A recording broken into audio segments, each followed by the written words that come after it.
Welcome to my home. Today is the day that Bonnie is going to see my finished reno. So when I was doing the build, I always intended on also putting the property on Airbnb. And so I really tried to design a space that we love as a family, but also so that other families can enjoy it as well. Oh my.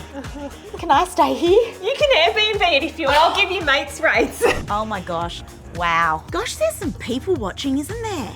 Yeah. Oh, big time. So you really did design this house to Airbnb it? To be multi-purpose. I just had to because I knew that it was going to be expensive. I was doing it by myself. Yeah. And I just knew I needed to somehow recoup some money over time. Can I give a tip actually? One of the things I thought was when I was Airbnb-ing it is like, this is impossible because you've got so many personal things. So I put everything in trays. This is my walk-in robe. But then I just put everything in here. And then just lock the door. And then I just locked the door.